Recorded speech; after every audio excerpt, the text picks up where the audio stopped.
ਤੇ ਉਹ ਨਹੀਂ ਮੰਨਦੇ। ਇਸ ਤਰ੍ਹਾਂ ਨਹੀਂ। ਬਹੁਤ ਸਾਰੇ ਲੋਕਾਂ ਨੂੰ ਇਹ ਹੁੰਦਾ ਹੈ ਕਿ ਯਾਰ ਸਰਦਾਰ ਚਲੇ ਜਾਂਦੇ ਆ ਤੇ ਉੱਥੇ ਜਾ ਕੇ ਸ਼ਾਇਦ ਇਹ ਨਜ਼ਰਾਂ ਤੋਂ ਬਚਾ ਕੇ ਹੋ ਜਾਂਦੇ ਆ, ਪਰ ਇਸ ਤਰ੍ਹਾਂ ਨਹੀਂ ਹੁੰਦਾ। ਅਸੀਂ ਜਿਹੜੇ ਉੱਥੇ ਅਸੀਂ ਇਸ ਵਸੇਬ ਦੇ ਵਿੱਚ ਜਿਸ ਵੇਲੇ ਗੁਰਦੁਆਰਿਆਂ ਦੀ ਗੱਲ ਕਰਦੇ ਹਾਂ, ਇੱਥੇ ਸਿੱਖਾਂ ਦੀ ਪਵਿੱਤਰ ਥਾਵਾਂ ਦੀ ਗੱਲ ਕਰਦੇ ਹਾਂ, ਔਰ ਹੁਣ ਹਿੰਦੂਆਂ ਦੀ ਪਵਿੱਤਰ ਥਾਵਾਂ ਦੀ ਜਾਂ ਬੁੱਧਿਸਟ ਦੀ, ਸਾਰਿਆਂ ਦੀ ਪਵਿੱਤਰ ਥਾਵਾਂ ਦੀ ਗੱਲ ਕਰਦੇ ਹਾਂ। ਤੇ ਉਸ ਪੰਜਾਬ 'ਚ ਜਿੱਥੇ ਅਕਸਰੀਅਤ ਆ ਸਿੱਖਾਂ ਦੀ, ਉੱਥੇ ਵੀ ਅਸੀਂ ਇਹ ਗੱਲ ਚੁੱਕਦੇ ਹੁੰਦੇ ਸੀ ਕਿ ਯਾਰ ਐਸੇ ਜਿਹੜੇ ਸਾਡੇ ਇਸਲਾਮ ਧਰਮ ਨਾਲ ਰਿਲੇਟਡ ਮੋਨੂਮੈਂਟਸ ਨੇ, ਐਸੀਆਂ ਪਵਿੱਤਰ ਥਾਵਾਂ ਨੇ ਜਿਹੜੀਆਂ ਕਿ ਲੋਕ ਇੱਥੇ ਤਰਸਦੇ ਨੇ ਉਹਨਾਂ। ਔਰ ਬਹੁਤ ਸਾਰੇ ਲੋਕ ਜਦੋਂ ਅਸੀਂ ਆਪਣੇ ਕਹਿੰਦੇ ਜੀ ਤੁਹਾਨੂੰ ਤਾਂ ਆਪਣੀਆਂ ਥਾਵਾਂ ਮਿਲ ਗਈਆਂ ਨੇ, ਲੋਕ ਤੇ ਕਰਮ ਨਾਲ ਇਹ ਗੱਲ ਕਹਿੰਦੇ ਨੇ ਕਿ ਸਾਡੀ ਥਾਵਾਂ ਦਾ ਕੀ ਬਣਿਆ, ਉਹ ਜਿਹੜੀਆਂ ਉੱਥੇ ਰਹਿ ਗਈਆਂ।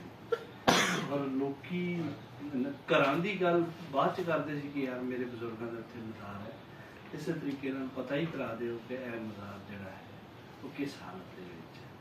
ਸੋ ਇਹ ਜਿਸ ਵੇਲੇ ਗੱਲ ਹੁੰਦੀ ਸੀ ਤੇ ਅਕਸਰ ਅਸੀਂ ਇਹੋ ਹੀ ਗੱਲ, ਕਿਉਂਕਿ ਸਾਡੇ ਕੋਲ ਡਾਕਟਰ ਰਾਜਿੰਦਰ ਸਿੰਘ ਦਲਗੀਰ ਬੜੇ ਚਿਰਾਂ ਤੋਂ ਆ ਰਹੇ ਨੇ, ਔਰ ਇਹ ਮੈਂ ਨਹੀਂ ਬਲਕਿ ਡਾਕਟਰ ਨਬੀਦਾ ਰਹਿਮਾਨ ਨੇ ਵੀ ਡਿਸਕਸ ਕੀਤੀ ਸੀ, ਮਹਿਬੂਬ ਸਾਹਿਬ ਨੇ ਵੀ ਡਿਸਕਸ ਕੀਤੀ ਉਹਨਾਂ ਨਾਲ ਕਿ ਕੁਛ ਇਸ ਤਰ੍ਹਾਂ ਦਾ ਕਿ ਉਸ ਸਾਈਡ ਦੇ ਉੱਤੇ ਜਿਹੜੀ ਕਿ ਐਸੇ ਮੋਨੂਮੈਂਟਸ ਨੇ, ਐਸੀ ਪਵਿੱਤਰ ਥਾਵਾਂ ਨੇ ਜਿਹੜੀਆਂ ਇਸਲਾਮ ਨਾਲ ਰਿਲੇਟਡ ਨੇ, ਉਹ ਉਸ ਦੇ ਉੱਤੇ ਵੀ ਕੋਈ ਰਿਸਰਚ ਹੋਣੀ ਚਾਹੀਦੀ।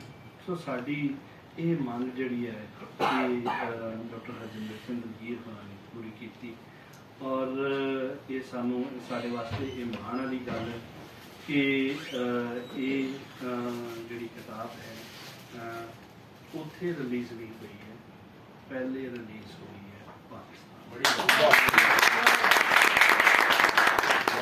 29 ਨੂੰ ਹੀ ਜਿਹੜੀ ਹੈ ਪਬਲਿਸ਼ ਹੋਈ ਹੈ, 28 29 ਨੂੰ ਪਬਲਿਸ਼ ਹੋਈ ਹੈ। ਸਿੱਧਾ ਲੈ ਕੇ ਉਹ ਇੱਥੇ ਆਏ ਨੇ, ਬਲਕਿ ਸਿੱਧਾ ਕੱਲ ਬੜੀ ਉਹ ਹੋਈ ਜਿਸ ਵੇਲੇ ਅਸੀਂ ਬਾਰਡਰ ਤੋਂ ਗਏ ਕਿ ਨਹੀਂ ਸਿੱਧਾ ਹੀ ਚੱਲਦੇ ਹਾਂ, ਉੱਥੇ ਗੱਡੀ ਦੇ ਵਿੱਚ ਸੀ ਅਸੀਂ, ਤੇ ਅਸੀਂ ਸਿੱਧਾ ਇੱਥੇ ਆ ਕੇ ਮੇਰੇ ਖਿਆਲ ਪਹਿਲੇ ਭੱਟ ਸਾਹਿਬ ਕੋਲੋਂ ਅਸੀਂ ਪਾਣੀ ਮੰਗਿਆ ਕਿ 1 ਗਲਾਸ ਪਾਣੀ ਪਿਆ ਦਿਓ, ਪ੍ਰਾਹੁਣੇ ਉੱਤੋਂ ਸਿੱਧਾ ਆ ਰਹੇ ਨੇ ਤੇ ਉਹਨਾਂ ਨੇ ਕਿਹਾ ਕੋਈ ਗੱਲ ਨਹੀਂ ਹੈ। ਇੱਥੇ ਅਸੀਂ ਰੁਕੇ ਸੀ ਔਰ ਫਿਰ ਅੱਗੇ ਪ੍ਰੋਗਰਾਮ ਜਿਹੜਾ ਹੈ ਉਹਦੀ ਗੱਲ ਕੀਤੀ ਸੀ। ਸੋ ਇਹ ਇੱਕ ਤੇ ਸਾਨੂੰ ਦਲਗੀਰ ਸਾਹਿਬ ਤੋਂ ਇੱਕ ਹੀ ਉਹ ਹੁੰਦੀ ਹੈ ਕਿ ਟਾਈਮ ਬਹੁਤ ਸ਼ਾਰਟ ਰੱਖਦੇ ਨੇ, ਕਿ ਆਉਂਦੇ ਨੇ ਤੇ ਜਾਂਦੇ ਨੇ, ਆਉਂਦੇ ਤੇ ਨੇ ਤੇ ਜਾਂਦੇ ਨੇ। ਸੋ ਇਹ ਸਾਡੇ ਵਾਸਤੇ ਜਿਹੜੀ ਹੈ ਇਹ ਮੁਸ਼ਕਿਲ ਹੁੰਦੀ ਹੈ। ਸੋ ਇਹ ਵੀ ਗੱਲ ਕਰਾਂਗਾ ਕਿ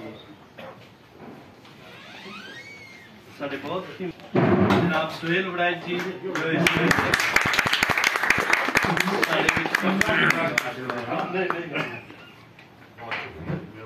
ਤੋਂ ਪਹਿਲਾਂ ਇਸ ਕਿਤਾਬ ਬਾਰੇ, ਕਿਉਂਕਿ ਪਹਿਲੀ ਗੱਲ ਕਰ ਚੁੱਕੇ ਨੇ ਸਾਡੇ ਨਾਲ ਕਿ ਉਹਨਾਂ ਨੇ ਜਾਣਾ ਹੈ ਔਰ ਸਾਡੀ ਛੋਟੀ ਭੈਣ ਉੱਥੇ ਆਏ ਹੋਏ ਨੇ। ਪ੍ਰੋਫੈਸਰ ਡਾਕਟਰ ਰਜ਼ਾਕ ਸ਼ਾਹਦ ਸਾਹਿਬ ਨੂੰ ਮੈਂ ਬੇਨਤੀ ਕਰਦਾ ਹਾਂ, ਜਿਹੜੀ ਕਿ ਆਲਮੀ ਅਦਾਰਾ ਹੈ ਪੰਜਾਬੀ ਤੇ ਡਾਇਰੈਕਟਰ ਨੇ ਦਿਆਲ ਸਿੰਘ ਰਿਸਰਚ ਫੋਰਮ ਦੇ, ਕਿ ਉਹ ਆ ਕੇ ਡਾਕਟਰ ਹਰਜਿੰਦਰ ਸਿੰਘ ਦਲਗੀਰ ਤੇ ਉਹਨਾਂ ਦੀ ਪੁਸਤਕ ਬਾਰੇ ਗੱਲਬਾਤ ਕਰਨ। ਬਹੁਤ ਸ਼ੁਕਰੀਆ ਕਲਿਆਣ।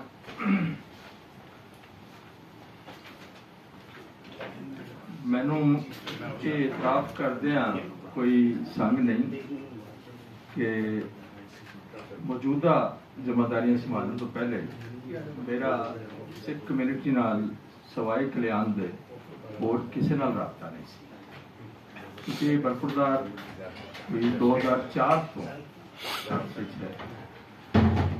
ਤੇ ਜਦੋਂ ਮੈਂ ਇਸ ਜ਼ਿੰਮੇਦਾਰੀ ਉੱਤੇ ਆਇਆ ਤੇ ਮੈਨੂੰ ਜਦੋਂ ਵੀ ਲੋੜ ਪੈਂਦੀ ਸੀ ਮੈਂ ਕਲਿਆਣ ਨੂੰ ਕੰਸਲਟ ਕਰਦਾ ਸਾਂ ਔਰ ਉਹਨਾਂ ਨੇ ਮੇਰੀ ਬੜੀ ਮਦਦ ਕੀਤੀ। ਇੱਕ ਦਫਾ ਅਸੀਂ ਇੰਟਰਨੈਸ਼ਨਲ ਸੈਮੀਨਾਰ ਕਰ ਰਹੇ ਸਾਂ ਤੇ ਬਾਬਾ ਜੀ ਗੁਰੂ ਨਾਨਕ ਦੇ ਹਵਾਲੇ ਨਾਲ ਉਹਨਾਂ ਦੀ ਤਾਲੀਮਾਤ ਤੇ ਗੱਲ ਹੋਣੀ ਸੀ ਤੇ ਕੋਈ ਕੀ ਸਪੀਕਰ ਸਾਡੇ ਵਾਸਤੇ ਸਮਝ ਨਹੀਂ ਸੀ ਆ ਰਹੀ। ਕਲਿਆਣ ਨਾਲ ਮਸ਼ਵਰਾ ਕੀਤਾ ਤੇ ਉਹਨੇ ਕਿਹਾ ਜੀ ਕਿ ਬਰਮਿੰਗਮ ਤੋਂ ਮੈਂ ਤੁਹਾਨੂੰ ਇੱਕ ਬੰਦਾ ਦੇ ਦਿੰਦਾ। ਮੈਂ ਕਿਹਾ ਜੀ ਇਹ ਬਹੁਤ ਅੱਛੀ ਗੱਲ ਹੈ। ਤੇ ਕੁਝ 7 ਵਾਲੀਅਮ और कुछ 3700 तो ज्यादा सफा अंग्रेजी विच गुरु ग्रंथ साहब से अंग्रेजी में, और फिर उसके बाद सिख हिस्ट्री के उत्ते 10 वॉल्यूम से सिख हिस्ट्री, फिर महान कोश उसनू 4 वॉल्यूम इंसाइक्लोपीडिया फॉर्म में। इसी तरह लिस्ट पढ़ता चला गया तो मैं हैरान होता चला गया। तो जदों साड़ा सेमिनार शुरू होया और क्योंकि मैं मेजबानी कर रहा था तो मेरे मुंह एक जुमला निकलिया, मैं कि यार इन्हां दियां लिखतां पढ़ के मैनूं ये लगा कि ये बंदे नहीं जिन ने। और मजे की गल है कि अगले दिन मैं सरसरी जै फेसबुक देख रहा था तो एक पोस्ट नजर आई जिहदे च उन्होंने यही जुमला पकड़ के ते 1.5 सफा उहदे ते लिख छड्या कि यार मैं सैमीनार सां ते मेरा नाम लैके कि उन्होंने मैनूं कहा जी कि इन्ना काम कोई बंदा नहीं कर सकता, ये वाकई ही किसी जिन का काम। तो कहते कि मैं फिर अपने शबरोज से नजर दौड़ाई अपने कम से, कि मैं भी हैरान होता चला गया जिवें जिवें मैं देखता गया कि यार भी मैं कीता, भी मैं कीता, भी कीता। ते हुण पता की लगा कि 2 दिन पहले मेरी गल हो रही है कि जी मैं फलां जगह ते है, ते राती पैगाम आया जी कि असीं ते लाहौर आ चुके। अच्छा मजे की गल है कि शायर ने 3 दिन पहले साडा एक ऑनलाइन मुशायरा सी, उहदे च भी शामिल सन। एक होर प्रोग्राम आया देखा कि उहदे च भी मौजूद, उर्दू दे भी पंजाबी दे जी, शायर भी दोनों ज़बानां दे। और उर्दू विच दीवाने दिलगीर माशाअल्लाह, और बहुत अच्छी शायरी करते हैं। ते जिहड़ी इन्हां दी अज दी किताब है इहदे बारे च कुछ हवाला कल्याण ने भी दिता, ते तुहाडे सामने सारा साडे वल जितना भी हेरिटेज है उहदे ते माशाअल्लाह बहुत अच्छा काम होया। एक ते इकबाल कैसर साहब ने जो किया वो पूरी दुनिया च अच्छा काम है, हुण तक वो अच्छा समझा जाता। फिर इस तरह सिंगापुर तो अमरदीप साहब ने 2 वॉल्यूम पहले अंग्रेजी फिर उसनू उन्हें खोई हुई मिरास के नाम तो उर्दू, और मैनू ये मान है कि उस तरह ही चंद दिन पहले फंक्शन किया और वो उस प्रोग्राम शरीक होने लई सिंगापुर तो स्पेशल। लेकिन जिहड़ा ईस्ट पंजाब या इंडिया वाल हेरिटेज है वो मुस्लिम है या सिख हेरिटेज है, उहदे ते साडे वाल बहुत कम नॉलेज है, क्योंकि कोई मेरी नज़र तो ऐसी किताब नहीं गुजरी। मेरे को दयाल सिंह लाइब्रेरी गुरमुखी किताबों का बहुत अच्छा स्टॉक मौजूद है और बहुत पुरानियां किताबां, लेकिन उहदे विच भी इस तरह की कोई किताब नहीं है। जगीर साहब ने देखिया ने सारियां किताबां, लेकिन उहदे च भी ऐसी कोई नहीं है। ये वाकई वक्त की जरूरत सी। उधर तो खैर लोग अप्रोच भी रखते हैं, जा भी रहे ने, जाते भी ने, लेकिन साढ़े वास्ते उन्होंने जगह की मालूमात नहीं सी।